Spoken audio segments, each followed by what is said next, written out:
Welcome to Hacking Leadership. I'm Chris. And I'm Lorenzo. And welcome to this week's Thoughtful Thursday. Don't forget to follow us on YouTube at Hacking Your Leadership and leave us a review on iTunes. On this week's Thoughtful Thursday, I want to talk about an article from the Gallup Organization that I really like, but I also think it kind of leaves a couple things out that I specifically want to dive into based on who our listening audience is. This article talks about well-being at work, and basically this idea that it's less about trying to limit the number of hours people work to make their lives better, and more about what are you doing about the quality of work that they're doing, their life when they're at work. And I love that idea. I love that concept. It talks a lot about it from the standpoint of people who are in careers, and that's very, very important. A lot of our listening audience is leading people who are in a mix of they're either in careers or they're in jobs that are stepping stones to something else.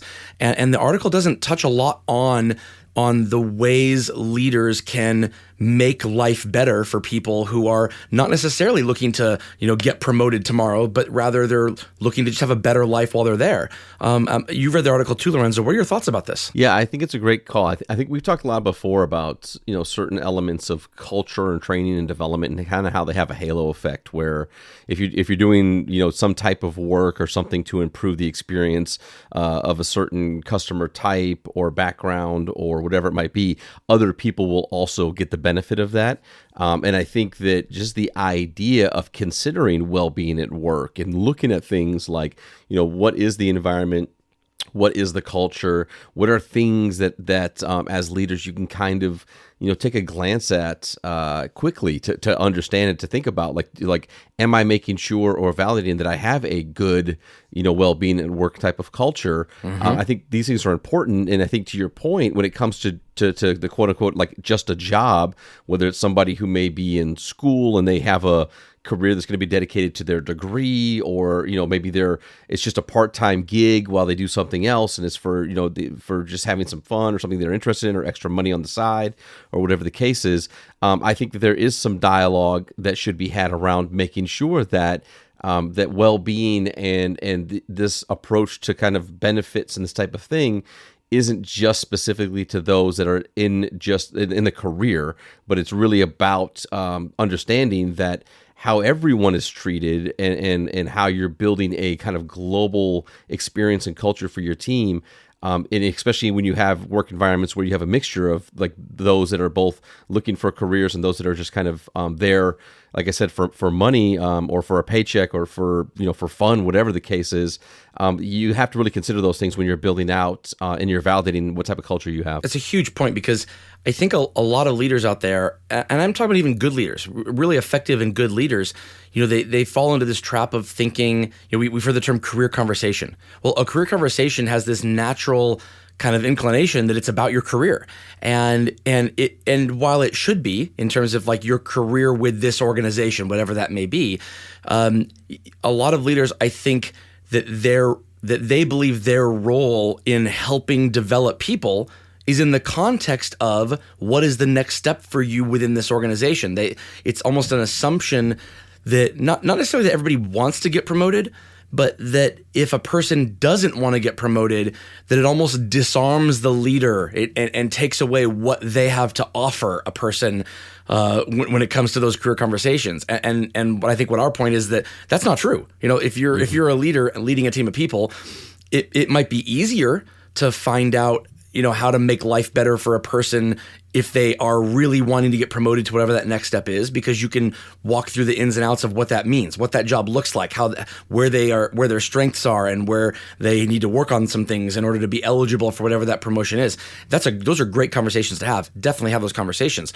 But if I don't want to get promoted, meaning I'm doing this as a stepping stone, or it's just a part-time job or whatever it is, that doesn't mean that I don't want to enjoy every moment that I'm there. It doesn't mean that I won't leave if I end up not enjoying my time there. In fact, I'm more likely to leave if I don't enjoy my time there than a person who feels like I need to get through this, or I need this because it's my career.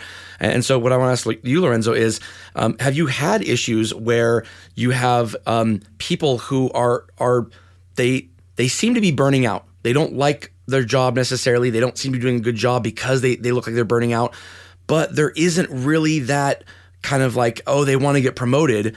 So you kind of feel like, oh, I'm at an impasse here. I want to make this life better for these people, but I can't really do it in the context of how do you get promoted? How do you move on to that next thing? And so it's more difficult to figure out how to make them not burned out or to lessen the burnout. So I want to ask you that, but first I want to give it up for one of our sponsors.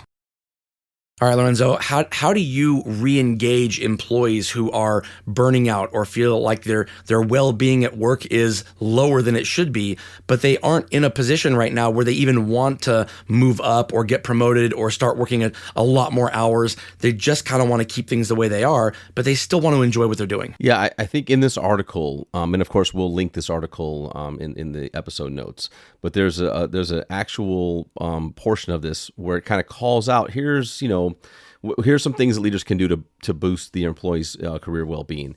And one of them really stands out to me to answer that question, and it's the make well-being part of career development conversations.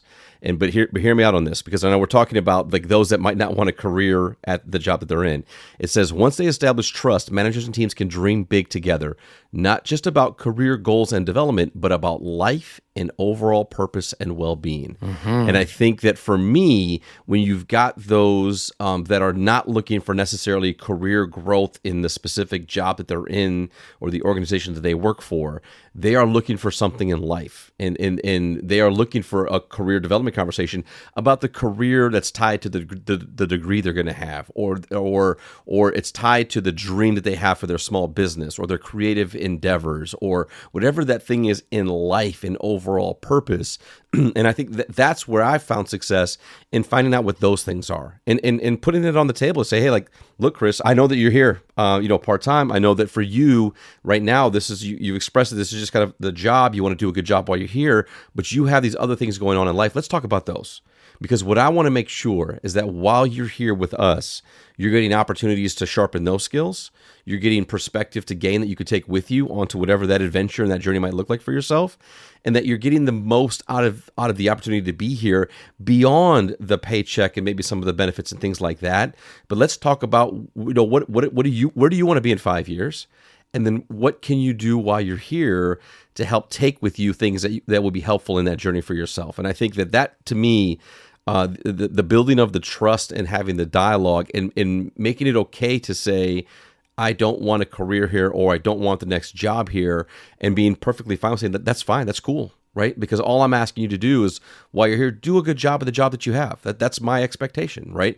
Treat people with respect, have a great attitude, come to work and enjoy your time here.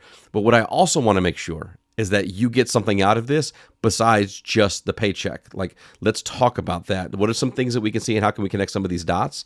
And for me, that's where I found the most amount of success in engaging people, so that they're learning and that they're growing and that they're enjoying themselves and that they're taking on maybe more bits of responsibility, but that we're totally fine saying, but it's not about the next job here. Yeah, that's so true. I think I want to stress something, though. The first line of that quote you read is, once they establish trust. I can't stress that enough. If you're listening right now and you don't have that trust with somebody on your team, and you probably do with some people, but not with others, because there's always going to be people you have better relationships with than others in terms of if you lead a team of 10 people, right? Once they establish trust, then they can work with a person to help them dream big together, and not just about career goals, but about overall purpose. If every conversation you've had with an employee is around how to get better at their job, but that employee is someone who doesn't necessarily want to get promoted, you don't have that trust yet. Trust doesn't mean they trust you not to railroad them or to stab them in the back. Trust means they trust you with the conversation about their overall life purpose and their overall well-being. Just because you have cordial conversations about the fact that you're helping them get better at the parts of their job that they're not as good at, that's fine. That doesn't mean they trust you to have the conversation about life, purpose, overall well-being. And if you start with that now, if your next conversation with them is to say, you know what, I want to talk about bigger things than just work here. They'll have the cordial conversation with you, but don't expect them to open right up and talk to you about that from the very first step. You have to do this over and over again, and you have to show that the touch bases and the little conversations you're having with them throughout the day, the times when you see them passing in the hallway or next to the cubicle or whatever it is, where the comment that you make is about their personal life or about, hey, what's going on with this thing that we talked about? The more you bring it up in the little interactions, that's where the trust is established, and then you can have those bigger conversations that will improve their well-being at work. You can't just start with we should start having conversations about this bigger picture now. You won't get very far with it if it's relegated to just changing the content of your career conversations. Absolutely. And with that, it brings us to the end of this episode. This is Hacking Your Leadership. I'm Lorenzo. And I'm Chris. And have a great day.